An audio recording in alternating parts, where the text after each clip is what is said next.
Welcome to another deep dive. Today we're tackling a document that nearly ripped America apart in its infancy, the Jay Treaty. Picture this. It's 1794. The U.S. is fresh out of the Revolution, still wobbly on its feet, and tensions with Great Britain are through the roof. It's a fascinating period, really. The U.S. is trying to establish itself as legitimate nation on the world stage, but its former colonizer, Great Britain, seems determined to undermine its every move. Yeah. Talk about a bad breakup. You'd think after a war, things would settle down. But the British were still occupying forts on U.S. soil, messing with American trade, and even kidnapping American sailors. It was like they didn't get the memo that the revolution was over. Can you give us a sense of what those early years were like from the American perspective? Well, imagine the frustration. Here you are, this newly independent nation, and you've got British soldiers still stationed in forts like Detroit, Mackinac, and Niagara, right in your backyard. These were supposed to have been evacuated, according to the Treaty of Paris. But the British had their reasons for staying put. They saw it as leverage in ongoing disputes over trade and territory. And it wasn't just a symbolic slap in the face, right? This was hurting the young nation where it counted, the economy. Absolutely. Maritime trade was the lifeblood of the new nation, and the British were seizing American ships left and right. We're talking almost 300 ships. This was a direct attack on their economic prosperity. Yeah. And a major obstacle to their growth. You've got these simmering tensions, and then there's the issue of impressment. Yeah. It's hard to even wrap your head around this practice today. It was a brutal reality for many American sailors. Imagine being at sea, simply doing your job, when suddenly a British warship pulls up and forces you into their navy. They claimed they were only reclaiming British deserters. But in practice, they often took anyone they could get their hands on. It's mind-boggling to think that something like that was considered acceptable. It speaks to the power dynamics of the time and the way nations viewed their sailors. For the British, it was about maintaining their naval dominance. For Americans, it was a violation of their sovereignty and an infringement on their citizens' basic rights. And it wasn't just the North feeling the pressure. The Southern states had their own grievances. They were fuming because slaves who had escaped to British lines during the Revolution weren't returned. This added another layer of complexity to an already tense situation. The South saw it as a betrayal and demanded compensation for their lost property, further highlighting the deep divisions over slavery that were already present within the U.S. And to make matters even more complicated, the French Revolution is exploding in Europe. This pulls the U.S. in different directions, with some favoring the French and others siding with the British. The French Revolution was a global earthquake. It wasn't just about France. It was about the future of democracy and Republican ideals. The U.S., having just fought for its own independence, was deeply invested in the outcome. Thomas Jefferson, who was pro-France, saw it as a continuation of the fight for liberty. Alexander Hamilton, more pragmatic, and focused on economic stability, saw Great Britain as a crucial ally. So, against this backdrop of simmering tensions, trade disputes, kidnappings at sea, and revolutionary fervor, John Jay enters the picture. He's tasked with going to London and hammering out a treaty to settle these disputes. What a job, right? It was a mission fraught with peril. Jay was walking a tightrope, trying to secure America's interests without pushing Great Britain too far and risking another war. He's also under intense scrutiny back home, with both Federalists and Democratic Republicans watching his every move. And looming over it all is President Washington, who is trying to hold the nation together amidst this whirlwind of internal and external pressures. Washington was a shrewd judge of character. He knew Jay was a skilled negotiator and a staunch patriot, but he also understood the enormous challenges he faced behind the scenes. Washington was also relying heavily on the advice of Alexander Hamilton, who, though not officially part of the delegation, was deeply involved in shaping the treaty's goals. Let's unpack those goals a bit. What exactly was Jay hoping to achieve in these negotiations? Well, from the American perspective, the top priorities were pretty clear. First and foremost, they wanted the British out of those forts in the Northwest Territory. This was a matter of national pride and sovereignty. Second, they wanted an end to the harassment of American ships and the practice of impressment. Third, they wanted to expand trade opportunities with Great Britain, which was their largest trading partner. Sounds like a tall order. Was Jay able to deliver on any of these fronts? Well, he managed to secure some concessions, but as you might expect, there were compromises along the way. The British finally agreed to evacuate those forts in the Northwest Territory, places like Detroit and Mackinac, which was a significant symbolic victory for the U.S. Okay, so that's a win for the U.S., right? Getting the British off their soil must have been a big boost for the young nation. Absolutely.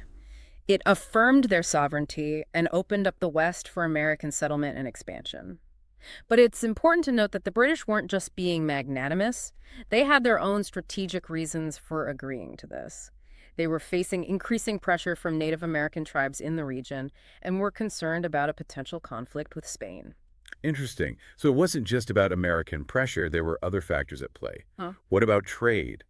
Was Jay able to improve access to British markets? Yes, the treaty did open up some trade opportunities with Great Britain, which was a boon for the American economy. However, it came with strings attached.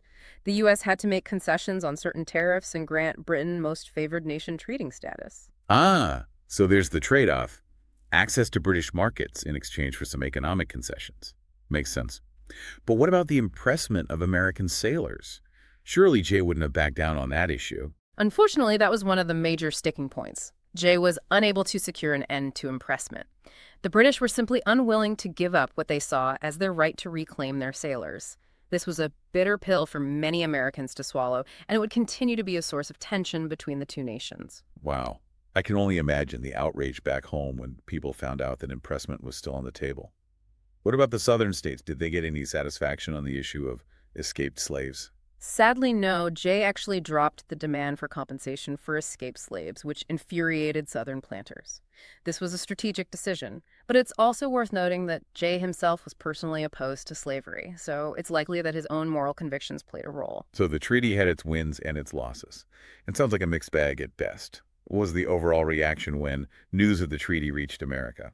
It was explosive. The treaty was met with fierce opposition from many quarters. The Jeffersonians, who were already suspicious of anything that smacked of British influence, were outraged. They saw the treaty as a betrayal of American interests and a capitulation to British power. I guess after fighting a war for independence, it must have been hard for many Americans to stomach a treaty that seemed to favor their former oppressors. Exactly. The treaty ignited a firestorm of debate, with both sides using newspapers and pamphlets to sway public opinion. This debate wasn't just about the specific terms of the treaty, it was about deeper ideological divisions about what kind of nation America wanted to be and what its place in the world should be. It seems like this one document really laid bare the fault lines that were already present in American society. It did, and it ultimately solidified the two-party system that we see today. The Federalists, led by Hamilton, supported the treaty as a necessary step to ensure peace and stability. The Democratic Republicans, led by Jefferson and Madison, saw it as a dangerous step towards monarchy and a betrayal of Republican ideals. So it wasn't just political bickering. This was a fundamental clash of visions for the future of the nation. And it played out in a very public and dramatic way, right? Absolutely. The public discourse was intense. People were burning effigies of John Jay, shouting, "Damn John Jay!" in the streets. Washington himself faced death threats over his support for the treaty. Wow, death threats. That gives you a sense of just how high the stakes were. It was a pressure cooker of early American politics, but despite the intense opposition, Washington, using all his prestige and political capital, pushed for the treaty's ratification. He knew it was unpopular, but he believed it was essential for the survival of the young nation. He was willing to risk his own reputation to secure what he believed was the best course for the country. That's a powerful testament to his leadership. But the treaty still had to be funded by Congress, right? And the Democratic Republicans held a majority in the House of Representatives. Yes, and they were determined to kill the treaty by refusing to fund it. It was a nail-biting showdown, a real political thriller. It all came down to one man, Frederick Muhlenberg, the Speaker of the House. What happened? Was he swayed by the pressure from his own party? Muhlenberg was from a powerful political family in Pennsylvania, and he had a lot to lose by going against his party. But in a stunning act of political courage, he broke with the Democratic Republicans and cast the deciding vote to fund the treaty. Talk about a pivotal moment in history. That one vote literally decided the fate of the treaty and in many ways the future direction of the nation. Exactly. Muhlenberg paid a heavy price for his decision, facing harsh criticism from his own party. But his vote allowed the Jay Treaty to go into effect, averting war with Great Britain and setting the stage for a period of relative peace and economic growth. It also had unintended consequences. Though James Madison, often hailed as the father of the Constitution, opposed the treaty, arguing that it violated the Constitution's separation of powers. To bolster his argument, he invoked a new legal philosophy: originalism. Originalism. Could you explain that a bit for our listeners?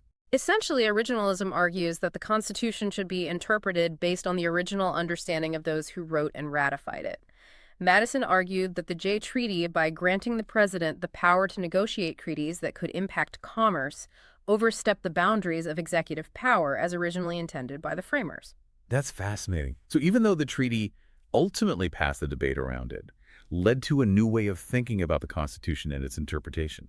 It did, and this debate over originalism continues to this day, shaping legal and political discourse in profound ways. Okay, so the treaty is ratified, it's funded, it's happening.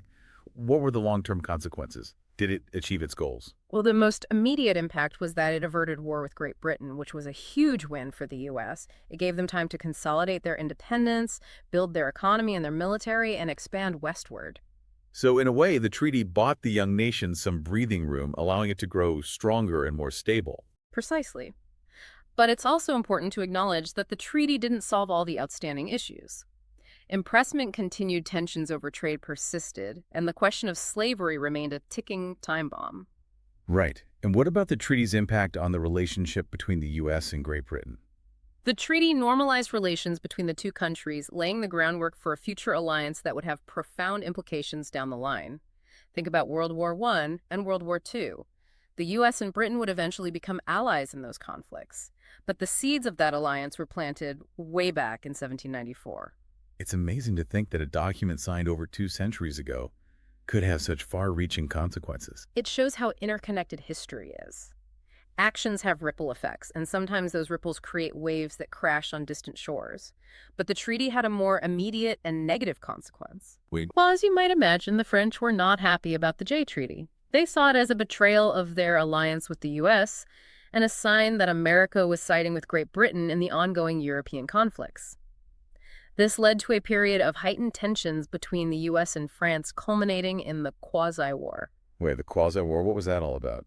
The Quasi-War was an undeclared naval conflict between the U.S. and France that lasted from 1798 to 1800. Essentially, the French, angered by the Jay Treaty, started seizing American merchant ships, much like the British had been doing. So they avoided a full-blown war with Great Britain, only to end up in a quasi-war with France. It seems like the U.S. couldn't catch a break in those early years. It was a delicate balancing act, trying to maintain neutrality in the midst of a global conflict. The Jay Treaty, while intended to secure peace with Great Britain, inadvertently pushed the U.S. closer to war with France. What a tangled web. It makes you realize how even the best-laid plans can have unintended consequences.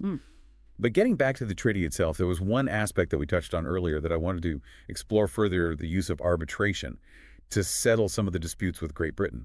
Why was that such a big deal? It was groundbreaking for its time. Remember, this was an era when disputes between nations were typically settled through warfare.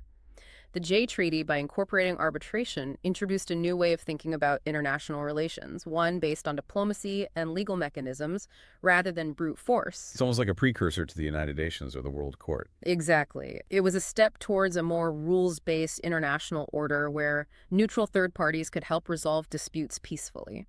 And the fact that it was included in a treaty between two major powers like Great Britain and the United States gave it even more weight.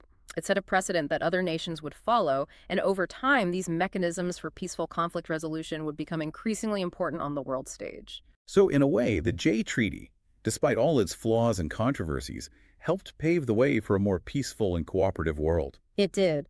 And it's a reminder that progress isn't always linear. Sometimes it takes messy compromises, contentious debates, and even unintended consequences to move us forward. It's funny how a document signed over 200 years ago can still feel so relevant today. It makes you wonder what echoes of the Jay Treaty we might see in modern foreign policy. It's a great question. I think one of the most striking parallels is the challenge of navigating a world where great powers are vying for influence. Just as the U.S. had to choose between Great Britain and France in the 18th century, so too does it face difficult choices today in its relationships with countries like China and Russia. It's that constant balancing act, trying to assert your own interests without provoking conflict. Exactly. And it also highlights the tension between idealism and pragmatism in foreign policy. The Jeffersonians were driven by their ideals, their belief in republicanism, and their suspicion of aristocratic Britain. But Washington and Hamilton, while sharing those ideals, also understood that sometimes you have to make pragmatic choices, even if they don't perfectly align with your values. It's that age-old question. Do you stick to your principles even if it means potential conflict, or do you compromise for the sake of peace and stability? And there's no easy answer. It's a judgment call, a balancing act that every nation has to grapple with. The Jay Treaty is a reminder that there are no simple solutions in foreign policy. Well, I think it's safe to say that we've all learned a lot about the Jay Treaty today.